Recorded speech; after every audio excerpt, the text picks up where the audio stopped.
অবৈধ চোলাই মদের ভাটিতে ভাঙচুর করে বিক্ষোভ দেখালেন মাঝিয়ালী গ্রাম পঞ্চায়েতের উছলগছ গ্রামের মহিলারা। এই ঘটনায় এলাকায় উত্তেজনা ছড়িয়ে পড়ে। খবর পেয়ে ঘটনাস্থলে চোপড়া থানার পুলিশ গিয়ে পরিস্থিতি নিয়ন্ত্রণে আনে। গ্রামবাসীদের অভিযোগ, দীর্ঘদিন ধরে চোপড়া থানার মাঝিয়ালী গ্রাম পঞ্চায়েতের মাঝিয়ালী হাই স্কুলের সামনে অবৈধভাবে চোলাই মদের ভাটি গজিয়ে উঠেছিল। সেই চোলাই মদ খেয়ে বাড়ি যাওয়ার সময় পথ দুর্ঘটনায় মৃত্যু হয় বালিশটার নামে 38 বছরের এক ব্যক্তির। এতে ক্ষোভে ফেটে পড়েন উছলগছ গ্রামের মহিলারা।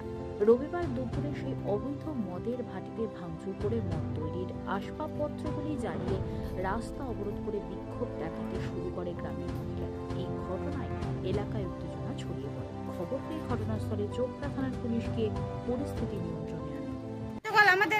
আমাদের গ্রামে মাঝিয়ালী গ্রামের হাই স্কুলের সামনে যে আমাদের এই যে একটা কালকে ঘটনা ঘটেছে, দারু খায় আমাদের সামনে আসে, দারু খাইতে ওখানে বাড়িতে গিয়ে আমাদের অত্যাচার করে, আবার মারধর করে। আর ওই যে দারু খায় আসতে এখানে অ্যাক্সিডেন্টে মারা গেছে আমাদের। তার জন্য আমরা আসছি আজকে সবাই গ্রামের মহিলাগুলো মিলে এখানে আসছি। আমরা চাই যে দারু ঘাটি বন্ধ হোক। আপনারা সব ভেঙে দিলাম। আমাদের চাই, আমাদের শান্তি চাই, আমরা শান্তি চাই, আমাদের শান্তি লাগে। কি বললো পুলিশ? ওরা কথা দিল যে ওরা নিবে বন্ধ। একটা স্কুল সামনে আছে, স্কুলে ছাত্ররা আছে, ছাত্রগুলাও আছে, ওরা যদি খায় না ওইটা আমাদের বন্ধ করতেই হবে। আপনার নাম? কোন জায়গা এটা?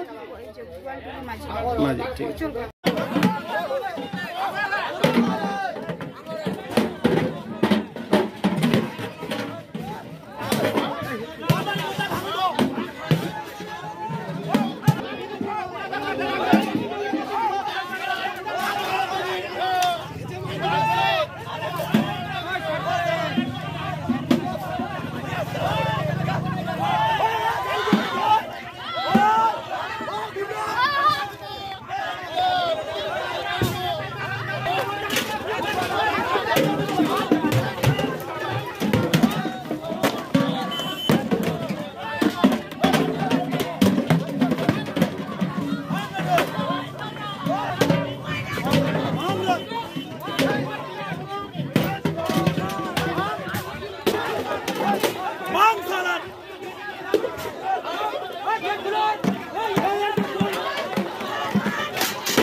এই যে দারুগুলি, এটা দারু তৈরি হয়।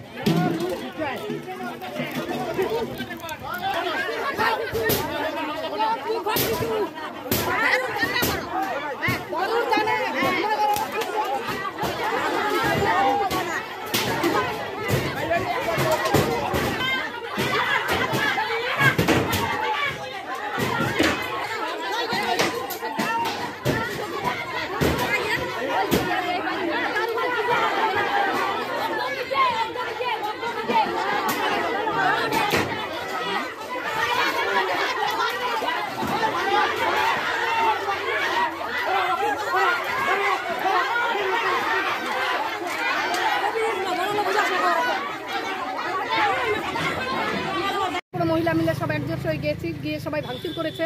ওদের বলা হয়েছে, এর আগেও একবার বলেছে, ওরা মানেনি কথাটা। ওটার জন্য এবার সবাই দারু ওদের বাড়িতে গিয়ে সব ভাঙচুর করছে। এখানে 2-3 জন লোক মারা যাচ্ছে এরকম দারু খেয়ে। ওখান থেকে দারু খেয়ে এদিকে পার হচ্ছে, গাড়িতে এসে মেরে দিচ্ছে। আচ্ছা, দারু খেয়ে রোডে বসে থাকে না? হ্যাঁ, এই যে কালকে হয়েছে। কালকে কি হয়েছে? কালকে আমাদের ছোট ছোট 2টো বাচ্চা, হ্যাঁ, দারু খেয়ে মানে এদিকে এসছে, অন্য গাড়ি এসে মেরে দিচ্ছে। ওর বাবাটা তো ওদের কোনো কন্ট্রোল থাকে না ঠিক করে, এদিকে হচ্ছে, অন্য গাড়ি এসে মেরে দিচ্ছে, কিছু বুঝতে পারেনি। আপনাদের কি দাবি এখন? আমাদের দাবি এখন যে দারু ভাটি বন্ধ করা হোক। এরপর দেখা গেল যদি এর কিছুদিন পর যদি আবার গড়ে ওঠে তাহলে আপনারা না, তাহলে আমরা ওদের ঘর বাড়ি সম্পূর্ণ জ্বলাই দিব। এবার পুলিশ প্রশাসন আমরা কিছু মানবো না, এবার আমরা ঘর বাড়ি জ্বলাই। প্রশাসন পুলিশ বলছে যে আমরা এর পরবর্তী এটা নিচ্ছি, আমরা দারু ভাটি বন্ধ করব। আপনার নামটা? আমার নাম সীমা দাস।